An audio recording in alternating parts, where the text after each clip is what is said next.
Bonjour à tous, donc aujourd'hui on va voir comment faire des répétitions dans vos programmes. Alors pourquoi déjà faire des répétitions? Tout simplement pour recommencer un traitement. Bien souvent, déjà rien que pour tester vos programmes, vous avez dû les lancer une fois, 2 fois, 3 fois en fonction du nombre de jeux de test. Donc ça peut être une solution aussi lors de tests de pouvoir faire une boucle autour pour ne pas avoir à les relancer et puis que ça s'exécute plusieurs fois.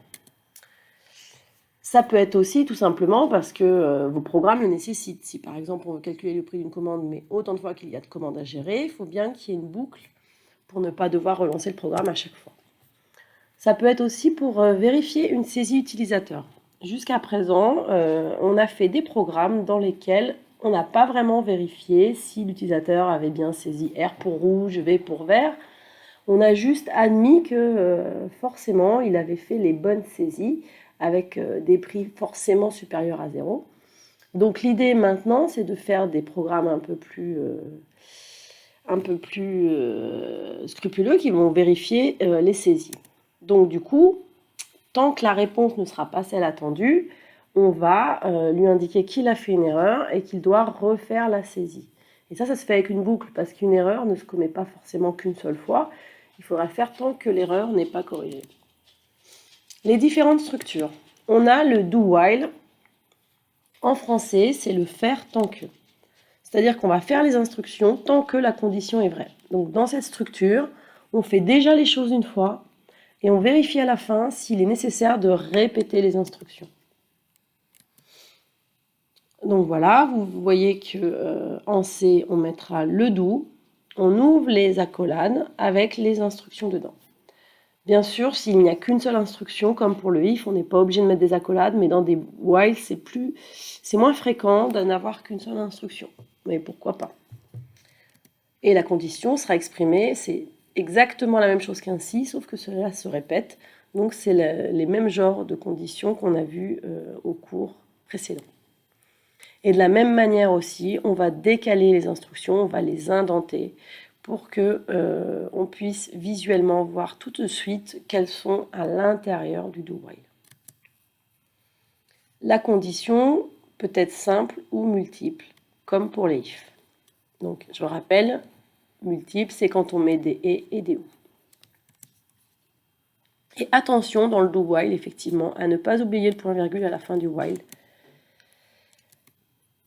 On peut, des exemples, on a ici, par exemple, imaginons que je fais un petit jeu, je vais faire les instructions du jeu, puis à la fin, je vais demander, est-ce que vous voulez rejouer? Et si c'est oui, on va recommencer donc l'ensemble des instructions.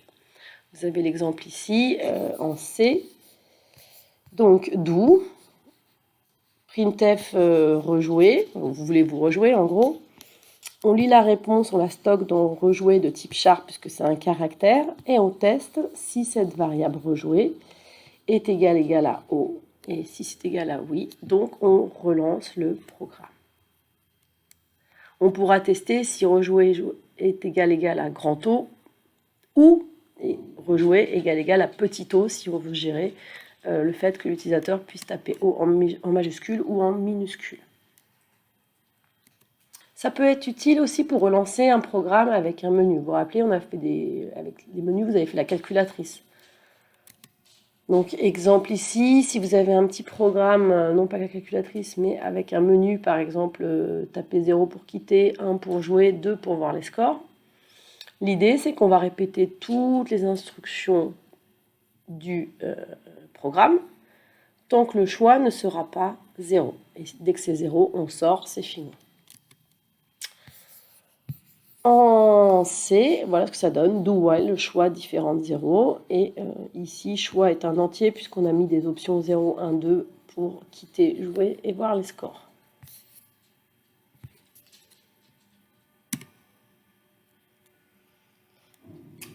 On peut utiliser aussi la structure while.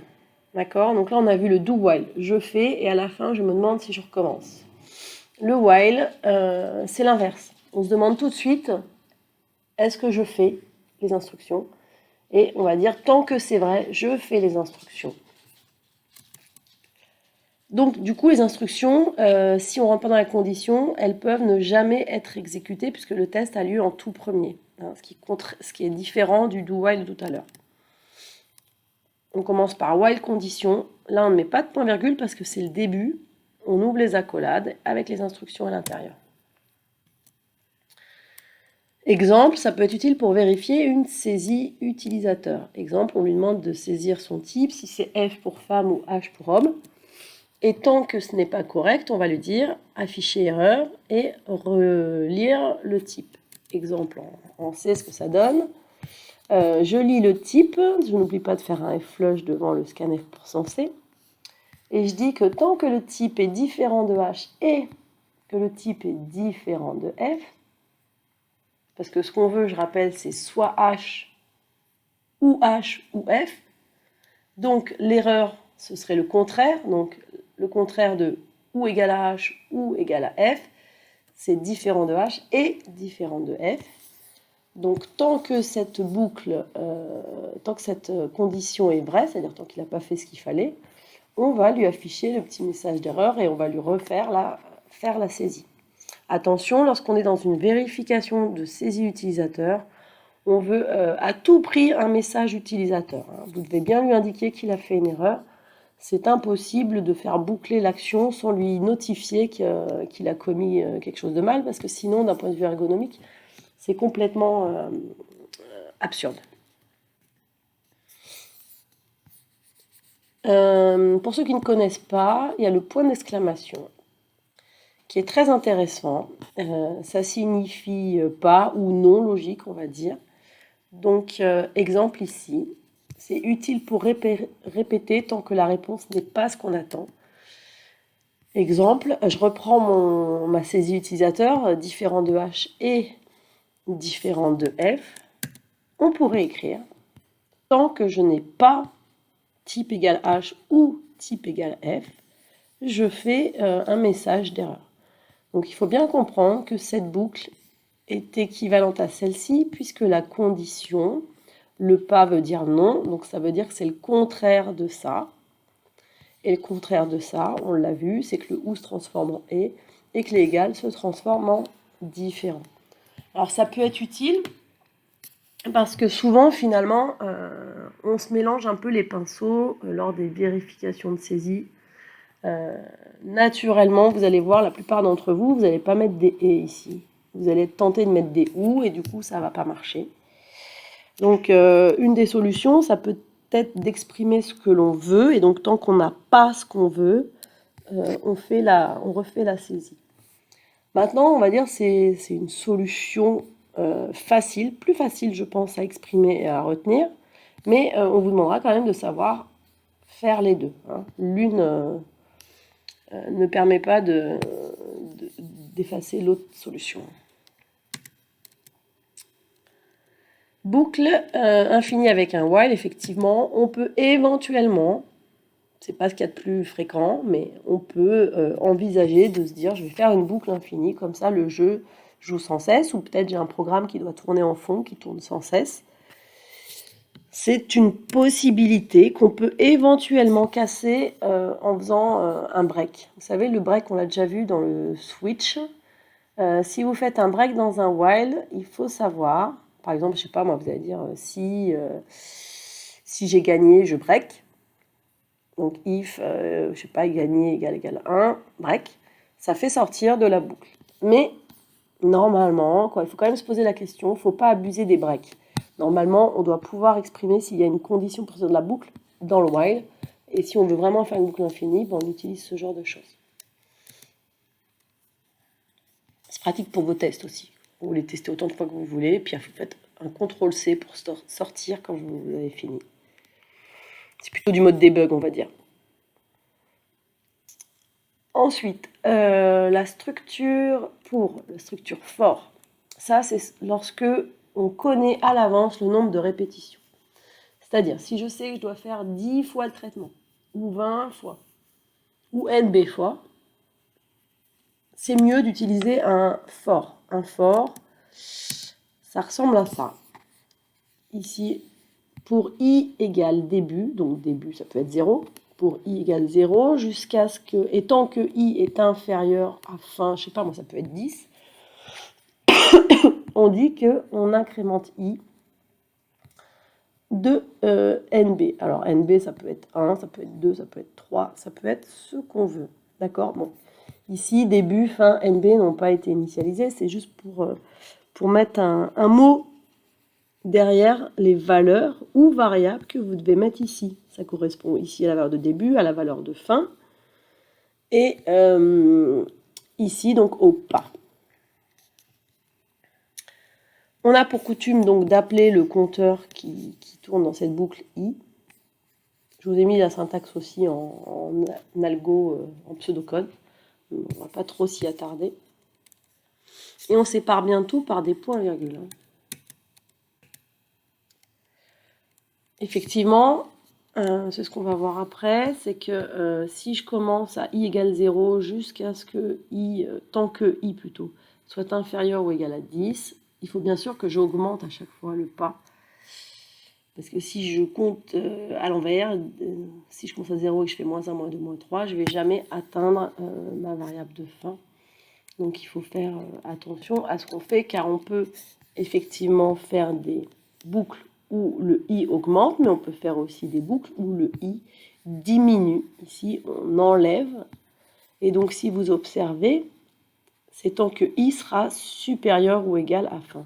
Ça, c'est pour un décompte, par exemple, si je compte 10, 9, 8, 7, 6, 5, 4, 3, 2, 1, 0, et ben, je vais utiliser cette deuxième boucle, puisqu'effectivement, je vais décrémenter à chaque fois, et donc je vais jusqu'à tant que la valeur soit supérieure, par exemple, ou égale à 0. Alors que là, c'est quand j'augmente. Plutôt 1, 2, 3, 4, 5, 6, 7, 8, 9, 10. Des exemples. Avec le pas classique, c'est souvent le pas de 1. Dans les boucles for, c'est souvent un pas de 1. Exemple ici, pour i qui commence à 1, et tant que i est inférieur ou égal à 10, vous voyez, je lis quand même et tant que, hein. C'est toujours pareil, c'est la même syntaxe, c'est les mêmes conditions que dans un tant que finalement. Et bien à chaque tour de boucle, je vais dire que i égale i plus 1. J'aurais pu écrire aussi i plus plus. Ce qui veut dire que là, ça va m'afficher 1, 2, 3, 4, 5, 6, 7, 8, 9, 10. Puisque je m'arrête, quand c'est égal à 10, je passe encore une dernière fois. Et après, il va passer à 11, mais ça ne sera pas affiché puisqu'il ne rentre pas dans la boucle. Donc ici, c'est ce que je vous ai mis. Vous pouvez mettre i égale i plus 1, ou i plus égale 1, ou i plus plus. On appelle ça donc non pas une condition vraiment de fin, mais une condition de continuité, parce que c'est tant que i est inférieur ou égal à 10 qu'on continue. Le pas n'est pas obligatoirement de 1, on peut très bien faire un pas de 2, un pas de 5, un pas de 10. Tout est possible. Vous voyez ici que le pas est de 2. La valeur de début, on commence souvent à 0, mais ce n'est pas obligatoire. On peut commencer à 20, i égale 20. Et tant que je n'ai pas atteint 30, en fait, tant que je suis inférieur ou égal à 30, je continue. Donc il n'y a vraiment pas de règle, même si classiquement, ça commence généralement à 0 ou à 1, et qu'on incrémente de plus 1, tout est quand même possible. Le pas peut être aussi négatif, c'est ce qu'on a vu tout à l'heure, si on décrémente. Donc on peut très bien, pourquoi pas, aller de 6 à 0 en faisant des moins 2 à chaque fois. Les valeurs de début et de fin du pour et du for peuvent être des variables, ou même des expressions. C'est-à-dire qu'on peut mettre des valeurs en dur de 1 à 10, mais on peut aussi utiliser des variables qui seront initialisées au préalable, peut-être par des saisies ou des calculs. On peut aussi, vous le voyez ici, mettre directement une expression, des opérations, ce qu'on veut. Du moment que ça donne après un numérique, c'est possible. Le pas a lieu en fin de boucle, ce qui veut dire ici qu'au début, i vaut 1, donc j'affiche 1. Et seulement après, je passe à 2. Le i++, même s'il est écrit ici, Finalement, il se fait quand je sors ici. Donc, il passe à 2, il vaut 2 cette fois, et donc c'est inférieur ou égal à 3, donc il rentre dedans, et après se fait le i++ qui vaut 3. I qui vaut 3 est toujours inférieur ou égal à 3, donc il affiche 3, et il sort de la boucle, ça y est, ça fait 4. Donc, si je raffiche i sorti de la boucle, ça fait 4, ce qui semble peu logique, puisqu'on lui avait dit d'aller jusqu'à 3, mais comme le pas se fait après, bah, on passera quand même à 4. Conclusion, c'est que les i comme ça, vaut mieux les utiliser au sein de la boucle et vaut mieux éviter de s'en servir après coup car ça peut induire en erreur. Vaut mieux utiliser une autre variable si nécessaire. Alors, à quoi c'est utile le for? On a vu que c'était surtout quand on avait, vous savez, le nombre d'itérations, le nombre de tours de boucle qu'on allait effectuer. Et pour des cas concrets, finalement, c'est très utile pour faire ce qu'on appelle des cumuls, des moyennes. Exemple ici. Ici, voilà, je veux faire la moyenne de 30 notes. Donc, je vais tourner 30 fois. Et puis, 30 fois, je vais demander la note. Je vais la lire. Sachant qu'ici, note, elle va être écrasée à chaque fois. J'ai qu'une seule variable note. Donc, au début, j'aurai 10, après, j'aurai 20, après, j'aurai 40. Non, sur 20. J'aurai 10, 15, 5, 8, 9, 12. Voilà, ça va s'écraser au fur et à mesure. Mais au fur et à mesure, je vais faire quoi? Je vais l'additionner à somme qui au début commence à 0. Comme ça, je la mets de côté dans somme et je passe à la suivante. Regardez ce que ça va donner. Tout au début, somme égale 0. Là, si je lui demande de rentrer une note et que l'utilisateur rentre 12, ici, je vais avoir 12 plus 0 que je vais mettre dans somme. Donc, somme passe à 12. Deuxième tour de boucle. Si l'utilisateur rentre 11, je vais faire somme plus note. Donc, 12 plus 11, qui nous fait 23. Donc, j'ai cumulé. Et je vais refaire un tour de boucle. Cette fois, c'est 13. Donc, on voit bien que note se fait écraser successivement. Et que somme, telle qu'elle est utilisée, permet de cumuler le total de toutes les notes. Donc, il ne restera plus qu'ici à diviser par 30 le nombre de notes pour arriver à calculer la moyenne. Donc ça a permis de ne pas recopier 30 fois le traitement et ni de créer 30 variables. D'accord? Donc c'est un exemple vraiment intéressant que vous ferez d'ailleurs en TDTP, parce que c'est un grand classique. Une autre petite diapo, c'est pas fréquent, mais c'est pour que vous sachiez que c'est possible. Donc vous aurez remarqué que les points-virgules séparent les trois blocs. Bloc de départ, bloc de continuité et le pas, le bloc du pas. Ici, j'ai fait un for un peu particulier dans lequel j'ai deux variables qui sont initialisées au début. Donc j'ai mon fameux i qui va incrémenter de 1 en 1. Et puis j'ai aussi une autre variable, pair, qui est égale à 0. Et je dis que tant que i est inférieur ou égal à 3 et que pair égale 0, je vais incrémenter et tourner dans ma boucle. L'idée de ce petit programme, c'est de donner 3 chances, donc c'est i qui va de 1 à 3, pour donner un chiffre pair. Donc il a 3 chances pour donner un chiffre pair.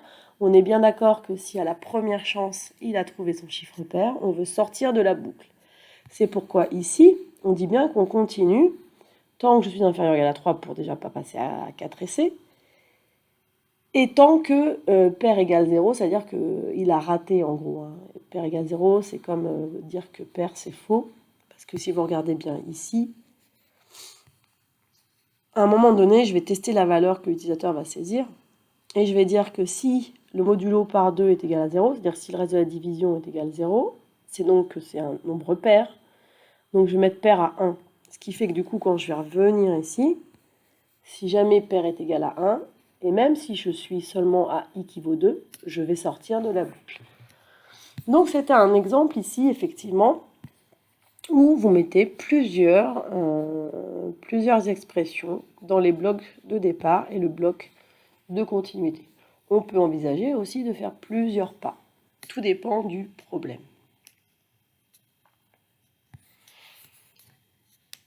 Après, c'est une syntaxe un peu particulière, donc il faut savoir que on aurait pu l'écrire avec un while, hein, il n'y aurait eu aucun souci pour faire la même chose.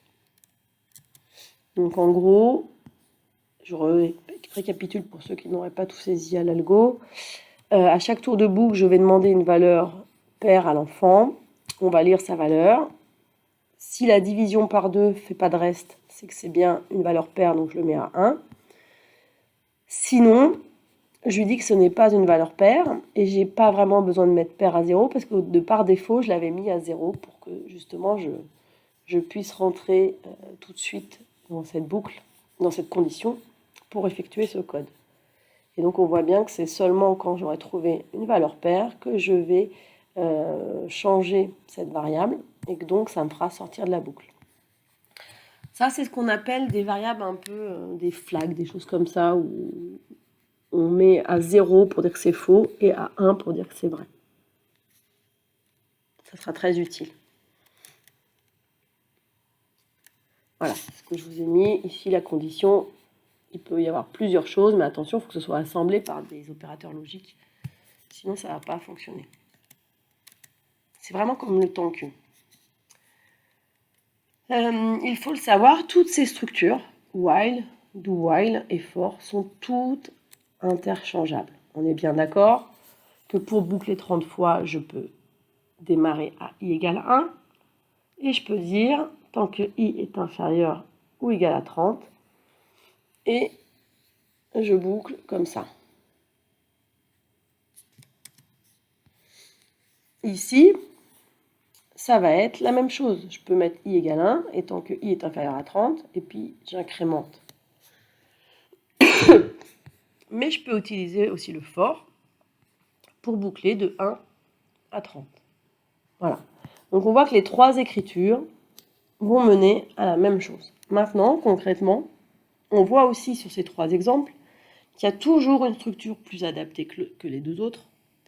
Là, typiquement, on a dit tout à l'heure, quand on connaît le nombre de tours à faire, il vaut mieux utiliser un for. Et effectivement, si vous regardez, le for est beaucoup moins long que les deux autres écritures. Et en plus, il permet d'éviter les erreurs du type « Ah mince, j'ai oublié d'initialiser un EI » ou « Ah mince, j'ai oublié de faire le pas », puisque tout doit être fait dès l'écriture du for. Donc, choisissez dans ce cas la dernière avec le for. Donc, des règles de bon sens, pensez à utiliser toujours la structure la plus adaptée, même si vous êtes un fan du do-while, hein, parce qu'on sait bien qu'il y en a parmi vous qui connaissent le do-while, ou alors ils connaissent le while, et ils vont faire que ça. Et ça peut marcher, mais l'idée, c'est de varier et de prendre ce qu'il y a de plus adapté.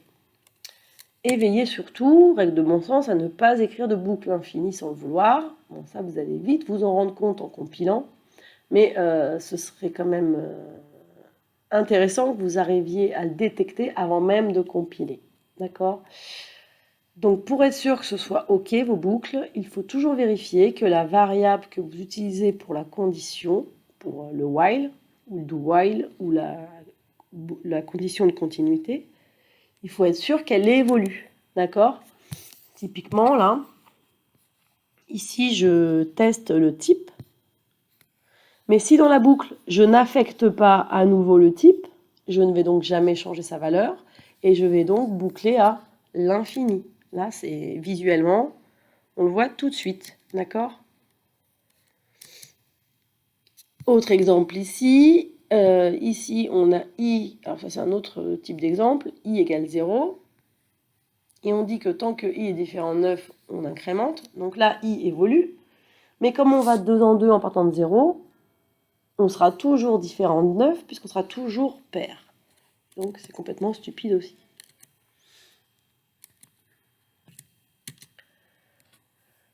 Imbriquer des boucles, ben oui. On a vu la fois dernière qu'on pouvait mettre des if dans des if, hein. On l'a vu avec des else if, et puis on l'a vu aussi avec l'exercice des heures, minutes, secondes, où les if étaient imbriqués les uns dans les autres. De la même manière, là on va avoir des programmes de plus en plus gros, où on va imbriquer des boucles. Exemple ici, je demande le type à la personne, f ou h, je repris le même exemple, Tant que le type n'est pas bon, je vais lui dire qu'il a fait une erreur. Et tout ça va être refait tant que, par exemple, on doit recommencer l'algo. D'accord? Donc on voit ici qu'on a deux blocs. Le do while principal, qui fait recommencer le programme tant que nécessaire, dans lequel on a une vérification de saisie avec un while. De manière générale, c'est ce que je vous ai mis là, toutes vos variables, surtout celles qui servent aux boucles, type et recommence, doivent être déclarées en dehors. Car si vous les déclarez dans les boucles, elles n'existent plus dans les tests. Donc attention. À vous de jouer. On va voir avec des forts imbriqués ou non imbriqués ce que ça fait. Ici, on a deux boucles forts. Elles ne sont pas imbriquées. Il n'y a pas d'accolade qui les mette l'une dans l'autre. J'ai d'ailleurs aucune accolade, ce qui signifie que je n'ai qu'une instruction pour chaque boucle. Donc, la première boucle qui va être faite une fois et deux fois, tant que i est inférieur ou égal à 2, va afficher à droite une fois, à droite deux fois. La deuxième boucle, on a changé i, on l'a transformé en j, qui va de 1 à 3, donc on est d'accord qu'elle va faire 3 fois la boucle, elle va afficher à gauche une fois, à gauche deux fois, à gauche 3 fois. Donc notez bien le résultat de l'instruction de l'exécution des deux boucles successives. Là, on est dans des boucles successives. Si vous regardez ici, j'ai une accolade qui s'ouvre et une accolade qui se ferme. Ce qui signifie qu'on est dans le cas d'une boucle imbriquée dans l'autre. Le for J est imbriqué dans le for I. Ce qui signifie aussi que lorsque je vais faire un tour de I, je vais faire 3 tours de J, puisque ici, je dois le faire 3 fois. Donc en gros, ça va me faire quoi? Ça va me faire, je rentre pour I égale 1, à droite, une fois. Et là, je dois déclencher 3 tours de J. Donc à gauche une fois, à gauche deux fois, à gauche 3 fois.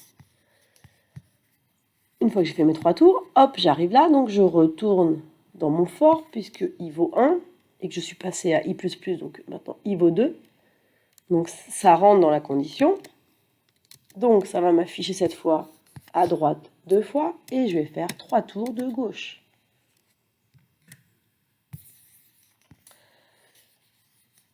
Alors là, on est sur un autre cas d'imbrication, c'est-à-dire qu'on est comme tout à l'heure. Dans la boucle I, j'ai la boucle J. Sauf que là, les printf, si vous remarquez, le printf concernant le I était ici. Et là, on le fait basculer dans la deuxième boucle. Okay, donc on va voir si on décale un peu les instructions, si on les met là ou là, est-ce que ça a les mêmes conséquences? Ah non. Donc, toujours pareil, pour un tour de I, je vais faire 3 tours de J. Donc ça va faire. Mais I n'évolue pas dans J. Donc ça va faire à droite une fois, à gauche une fois. Ensuite, il refait un tour de J, mais I n'a pas évolué. Donc à droite une fois, à gauche deux fois. À droite une fois, à gauche 3 fois. Et ça, c'est pour un tour de I. Donc on va recommencer pour après un deuxième tour de I quand I vaut 2. Donc on peut voir ici qu'effectivement, les accolades, bien souvent vous me dites « Oh, c'est à cause d'une accolade ». Bah oui, les accolades sont très importantes et la façon dont vous allez inclure les boucles les unes dans les autres ou les mettre à la suite en ayant fermé l'accolade au préalable, bah ça va tout changer à l'exécution et donc au résultat. On va voir maintenant la notion de tableau qui est très utilisée et qui forcément s'utilise avec des boucles.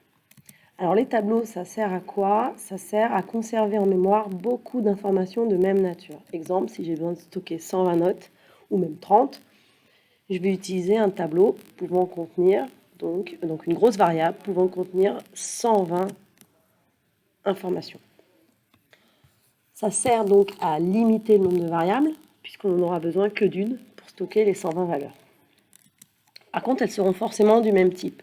Si c'est un tableau d'entiers, il n'y aura que des entiers. Si c'est un tableau de réels, il n'y aura que des réels. Donc il ne faut pas confondre tableau et structure. Les structures, généralement, rassemblent des informations de divers type, de type hétérogène, en relation avec une même notion. Alors que là, on est sur la même notion qui va être dupliquée autant de fois que nécessaire, et donc il n'y a qu'un seul type. Et ça va permettre d'automatiser les traitements, d'avoir un tableau. Exemple, si je veux ajouter un bonus à 120 étudiants, je vais boucler sur ce tableau et ajouter le bonus autant de fois que nécessaire. Alors, un tableau, ça sert donc à stocker un ensemble de valeurs, on vient de voir.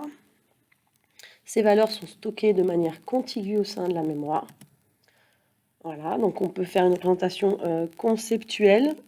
Il faut savoir que les tableaux, chaque case a un indice et que les indices commencent à 0. Donc ici, pour un tableau de 30 cases, on ira de 0 à 29 au niveau des indices.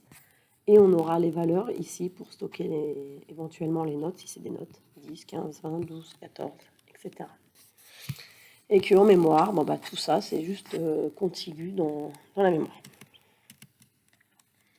Pour déclarer un tableau, vous mettrez le type voulu, le nom de votre tableau et la taille du tableau. C'est une taille maximale. C'est une taille non dynamique. Donc si vous n'êtes pas sûr, il faut toujours prévoir plus que pas assez. Ici, vous voyez donc dans l'exemple que j'ai note, c'est un tableau pouvant contenir 30 entiers. Dans le deuxième exemple, note, c'est un tableau pouvant contenir 30 réels. Donc avec les cases de 0 à 29, comme on vient de dire. Et les cases contenant réellement les informations. Pour initialiser un tableau, on peut le faire de manière, on va dire, automatisée, lors de la déclaration uniquement, en faisant ce genre de choses. C'est à peu près comme pour les structures, où vous pouvez faire les variables structurées.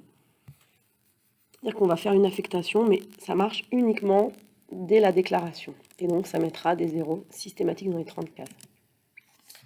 Si vous faites un tableau de 4 notes et que vous mettez 4 valeurs, elles vont être affectées dans chacune des cases. Il n'y a aucun souci. Encore une fois, c'est valable juste lors de la déclaration. Et si vous faites 30 cases mais que vous mettez 2 valeurs, en fait, ce sera les 2 premières qui seront renseignées et les autres à 0. Ces écritures sont quand même peu utilisées puisque généralement, on va les initialiser case par case, soit par des saisies, soit par des affectations. Alors, exemple ici, là, je vais mettre dans la case 0 de note, la valeur 20, et dans la case 1 de note, la valeur 15. Ce qui correspond donc à l'affectation des 2 premières cases. Généralement, ça sera fait à l'aide d'une boucle pour du coup automatiser les 30 affectations. Et là, on a un exemple où c'est à partir d'une saisie utilisateur. Donc, on a bien le scanf, comme d'habitude, pour 100i pour récupérer la note, parce que c'est un tableau de int. Donc, on imagine qu'on n'a pas de note à virgule. Et puis ensuite, on a l'adresse de notre variable note, mais attention, pas n'importe laquelle. Là, il faut mettre la position. Est-ce que j'écris dans la case 0, la case 1, la case 2, la case 3? C'est pour ça que je me sers de i, qui va évoluer de 0, de 1 à 2 jusqu'à 29, puisque c'est strictement inférieur à 30. Et si vous regardez dans le printf, ici, j'ai mis i plus 1, c'est parce que c'est à destination de l'utilisateur, et l'utilisateur n'a pas besoin de savoir que ça commence à 0.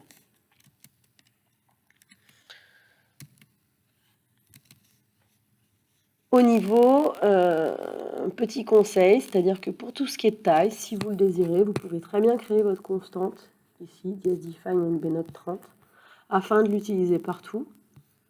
Comme ça, vous n'êtes pas obligé de changer à chaque fois et l'indice et la boucle, si jamais il y a une modification à faire.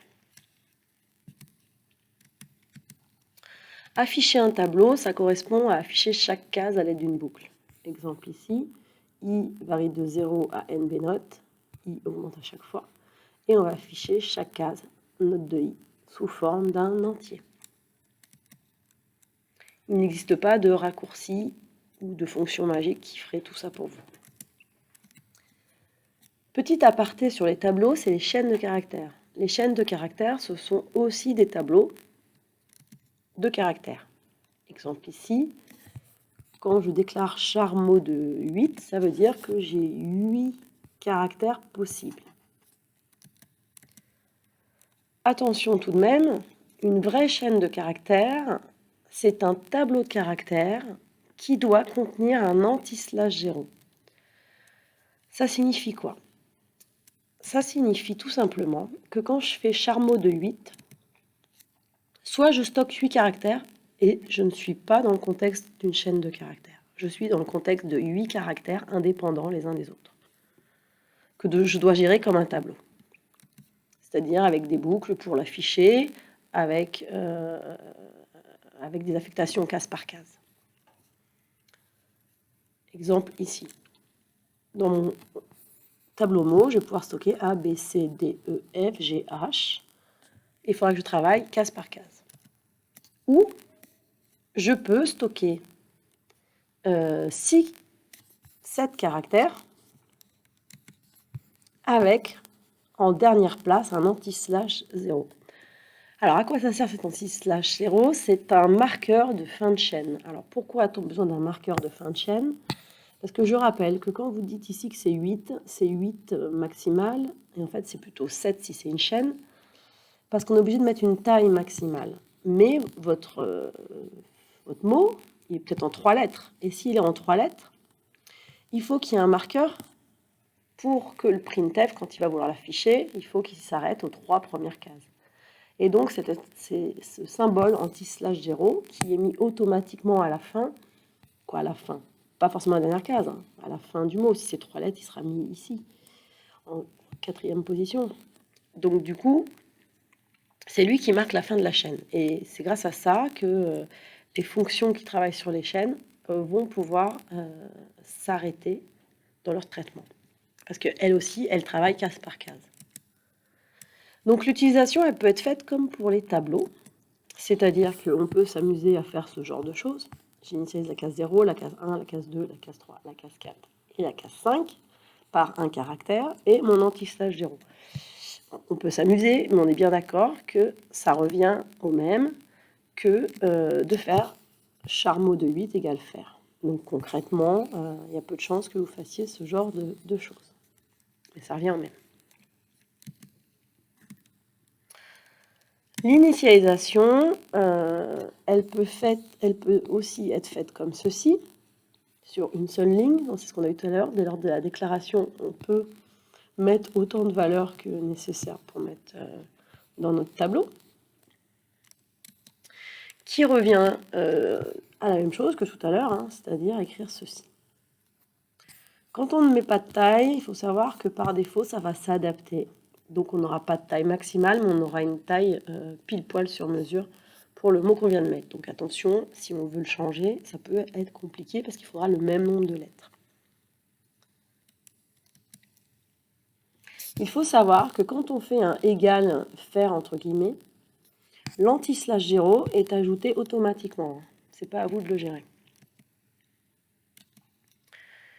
Donc, un petit exemple ici pour illustrer. Si j'écris bonjour dans un tableau de 8 places, il n'y a aucun souci. Si j'écris bonjour dans un tableau de 10 places, il n'y a aussi aucun souci. Et la chaîne s'arrêtera avant la fin. Mais du coup, le printf qui essaiera d'afficher la chaîne s'arrêtera en 6e à la case 6. Car il sait qu'à la case 7, il ne doit plus faire quoi que ce soit. Si par contre vous essayez d'écrire bonjour dans 6 cases, ce qui va se passer, c'est que le R, il ne va pas pouvoir le rentrer et l'anti-0 non plus. Donc il risque d'y avoir deux soucis. C'est que vous risquez d'écraser une autre partie de la mémoire qui contient peut-être d'autres variables de votre programme. Et puis, le deuxième problème, c'est que quand vous allez vouloir gérer bonjour, bah déjà, il n'y a pas de caractère de fin, et puis il n'est pas complet. Pareil pour 7, ça ne va pas, puisqu'on n'a pas l'anti-0. Et il faut savoir que quand on veut afficher une chaîne, pour rappel, on utilise normalement printf %s, mais bien évidemment, si le cœur vous en dit, vous pouvez récupérer, vous pouvez afficher caractère par caractère et faire cela tant que vous n'êtes pas tombé sur l'anti-0. De la même manière, le scanf %s, on pourrait s'amuser à faire un scanf %c pour chaque caractère. Mais généralement, on préfère quand même prendre les solutions les plus simples. Effectivement, au lieu de faire la boucle, hein, on va systématiquement préférer le printf %s puisque c'est une chaîne. Et qu'elle va gérer finalement cette boucle et cette condition d'arrêt.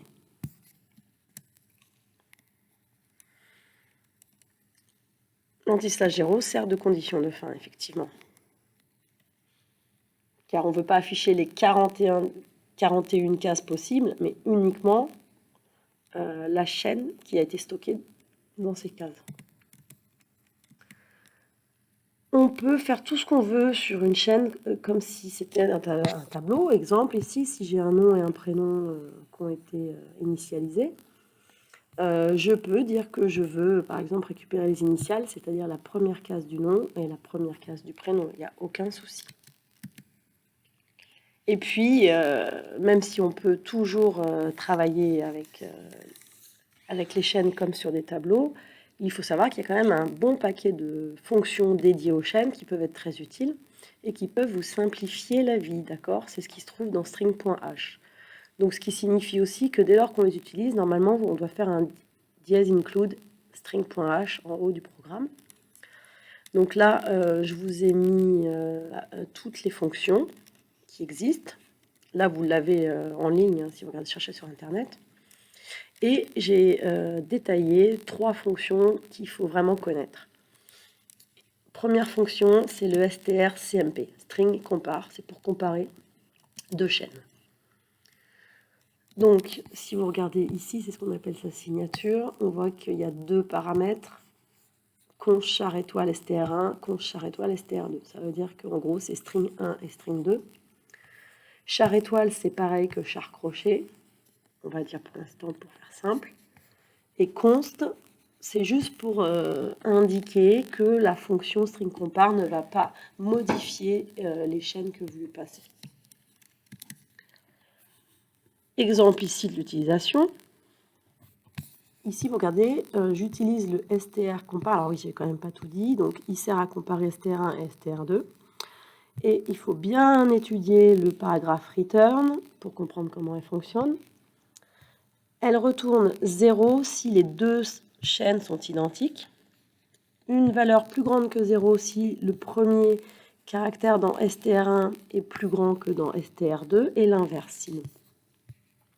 Parce que ce qu'il faut comprendre, c'est que string compare, qu'est-ce qu'elle fait? Elle fait une boucle et elle regarde la case 0 de jour avec la case 0 de dimanche, donc D, la deuxième case, la case 1 de la variable jour avec le i de dimanche et ainsi de suite. D'accord? Et dès qu'elle trouve une différence, elle fait la soustraction des codes ASCII pour donner un nombre.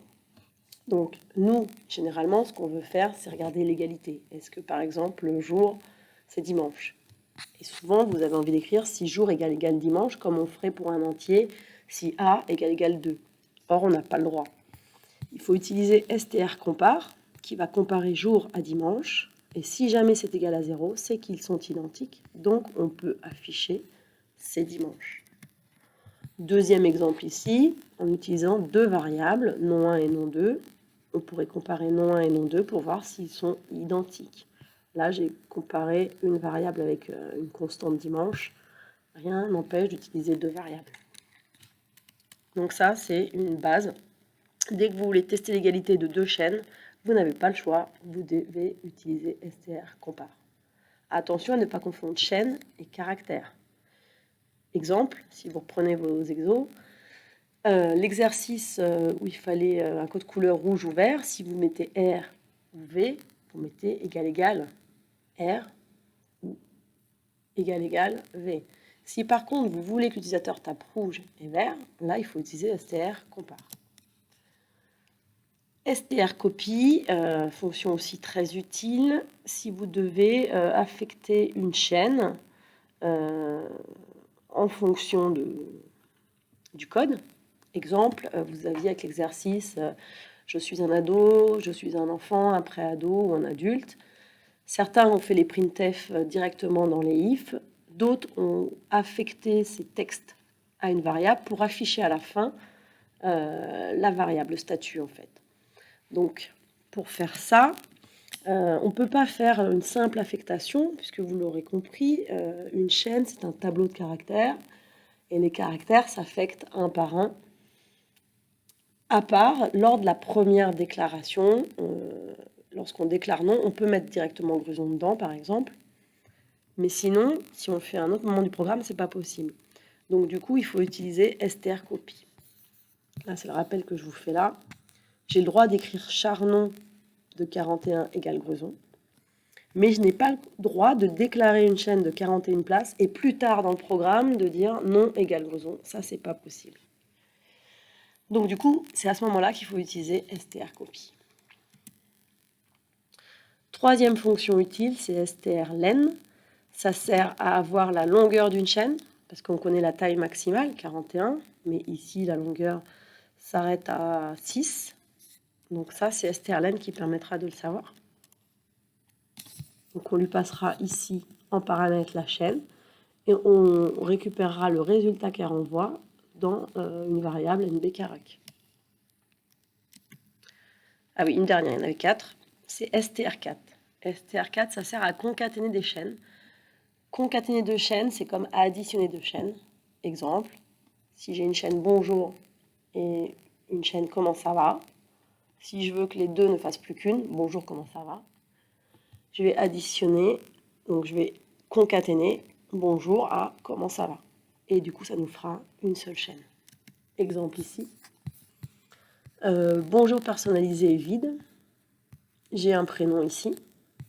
Je dis que déjà, je vais recopier bonjour dans bonjour personnalisé.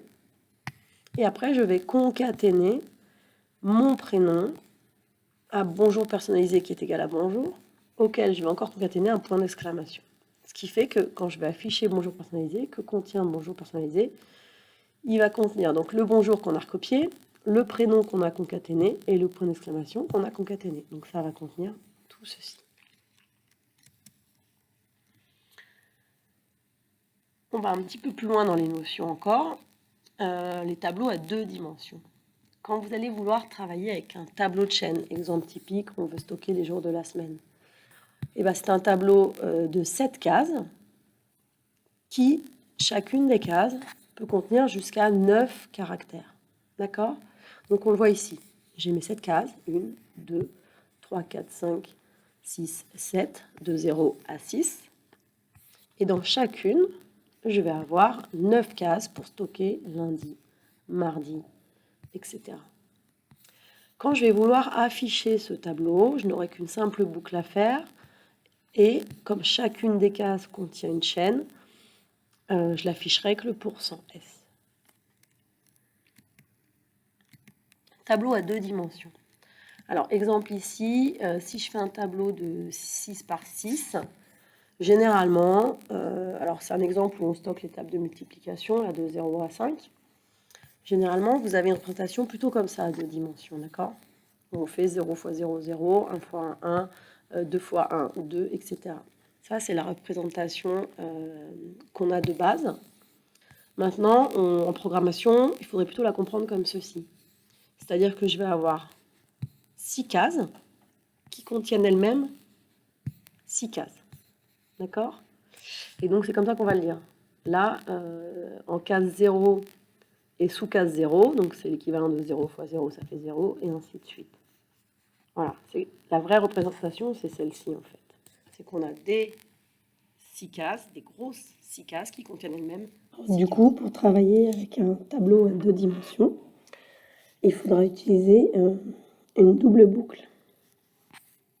Première boucle servira donc à boucler sur chacune des cases, et la deuxième boucle sur le contenu de chaque case. Comme vous pouvez le voir ici, donc au début, pour i égale 0, je vais remplir la case ici pour i égale 0. Et je vais boucler de 0 alors à 9 fois. Là, j'ai repris le tableau de tout à l'heure, c'est jusqu'à 9 cette fois.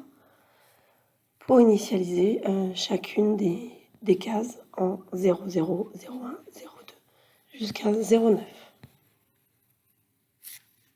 Et ainsi de suite. Ici, vous pouvez voir que du coup, on va aussi maintenant manipuler des tableaux de variables structurées.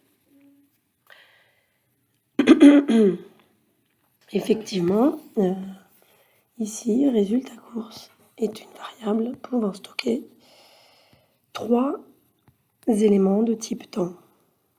Donc ce qui signifie que on va avoir 3 cases et dans chacune, on aura un compartiment heure et minute. Et du coup, il faudra indiquer la case, puis le compartiment heure ou minute, afin de renseigner les informations pour chacune des cases. Voilà. Maintenant, on va passer avec les boucles et SFML. Donc maintenant, on va voir comment on travaille les boucles avec SFML. Elles vont servir plus particulièrement à déplacer des éléments graphiques et à gérer des événements. Cette boucle-là, elle est déjà faite quand vous créez vos projets, c'est celle qu'on supprimait jusqu'à présent. Pour que ce soit plus simple, maintenant on va la remettre pour vraiment gérer tout ce qui est événement. Alors pour déplacer un élément graphique, c'est très simple. Il va falloir faire tout d'abord, vous initialiser tout ce qui est fenêtre, forme, sa taille, sa couleur, sa position. Ensuite, dans la boucle, à chaque tour de boucle, vous commencez par nettoyer la fenêtre, mettre à jour la position de la forme, dessiner la forme, afficher le dessin, marquer une pause pour que la personne ait le temps de visualiser l'élément, une courte pause, et modifier la position pour qu'au prochain tour de boucle, on renettoie et on redessine la forme donc avec cette nouvelle position. Exemple au ralenti, premier tour de boucle, deuxième tour de boucle, et ainsi de suite. Alors, pour faire ça, ici, effectivement, alors j'ai fait une pause de 10, ça sera 10 millisecondes, un pas de 5, on peut réduire si on veut vraiment que ce soit très lisse comme mouvement. On positionne un rectangle en 0, 0. Et puis, première étape, on nettoie la fenêtre.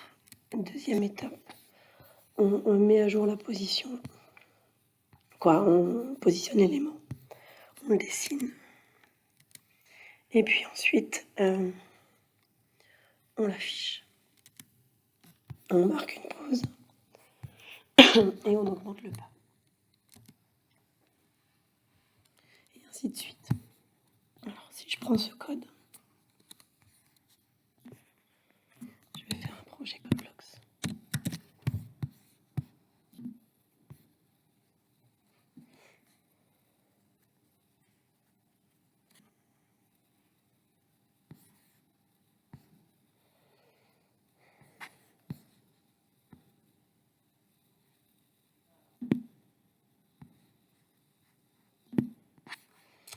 Donc, un projet SFML.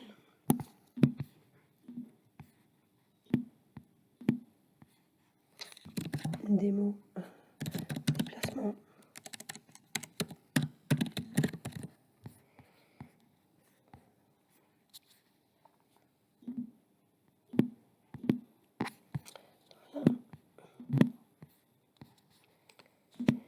Ici, pour l'instant, je vais quand même enlever cette boucle.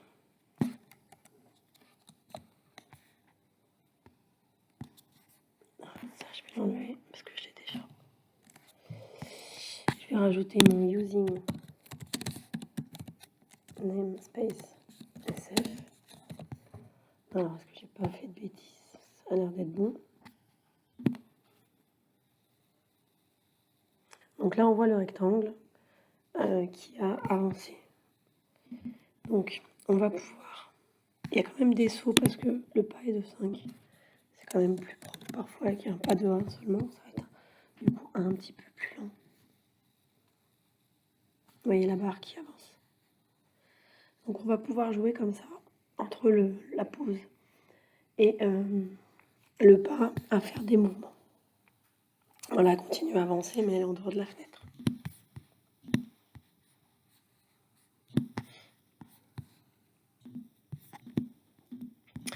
Donc voilà pour le code et les étapes pour faire bouger des éléments.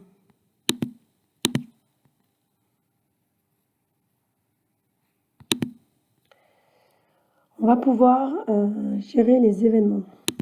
Donc ça, c'est la fameuse boucle que je viens d'enlever. Alors c'est important de comprendre comment ça fonctionne. Il y a différents types d'événements. Ils sont tous là.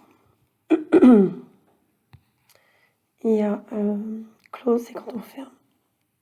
Resize, c'est quand on retaille. Keypress, c'est quand on appuie sur une touche. Les plus importants, ça va être quand on bouge la souris, quand on keypress, quand on clique sur la souris, des choses comme ça. Les principaux événements, donc les voilà. Event 2.2. Keypress. Text Enter, alors c'est quand on n'appuie pas seulement sur une touche, mais quand on écrit vraiment du texte. Event Close, c'est quand on ferme. Event Resize, c'est quand on retaille la fenêtre. Mouse Button Press, c'est quand on clique sur la souris. Mouse Move, c'est quand on bouge la souris. Et Mouse Enter, c'est quand la souris entre dans la fenêtre. Et Left, c'est quand elle sort de la fenêtre.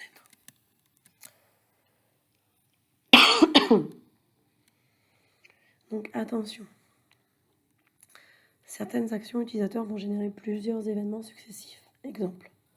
Si je frappe sur la touche A, il faut savoir que ça génère un keypress, un text enter et un key release. D'accord?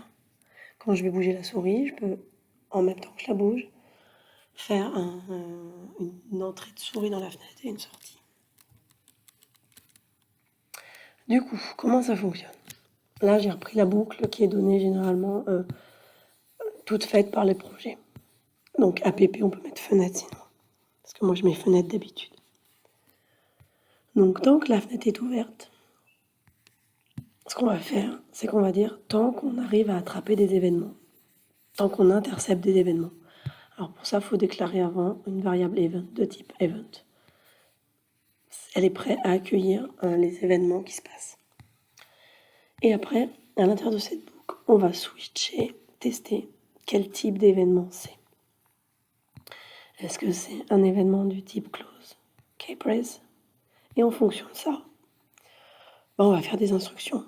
Donc typiquement, si on a voulu fermer la fenêtre, on ferme réellement la fenêtre en faisant un close sur app ou sur fenêtre si vous l'avez appelé fenêtre. Et puis keypress, ça peut être très bien un jeu, donc vous mettrez les instructions liées au jeu. Alors, il faut savoir que lorsqu'on a cette boucle, ce qui est un peu délicat, c'est qu'on ne sait plus forcément où il faut dessiner. Donc, ce qu'il faut bien comprendre, c'est que cette boucle, elle s'exécute toutes les millisecondes. Ça boucle, ça boucle, ça boucle, ça boucle, ça boucle, ça boucle, ça boucle. D'accord?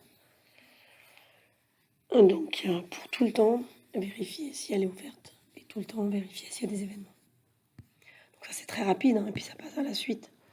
Donc, en fait, il va falloir à chaque fois nettoyer votre fenêtre avant de redessiner. Alors, ce qu'il faut bien comprendre, si on a quelque chose de statique qui ne bouge pas, c'est pas grave, vous allez quand même nettoyer et redessiner à chaque fois, mais à la même position. On est obligé puisque c'est une boucle infinie, donc on peut difficilement dessiner avant ou dessiner après, parce que si on sort de la boucle, c'est que c'est fini. Et puis le problème d'avant, c'est que si dans votre boucle, vous faites des choses qui bougent, je vous rappelle qu'avec un display, je vous rappelle qu'entre deux displays, tout ce que vous aurez dessiné avant est effacé. Donc en gros, c'est ici que vous devez dessiner tous vos éléments.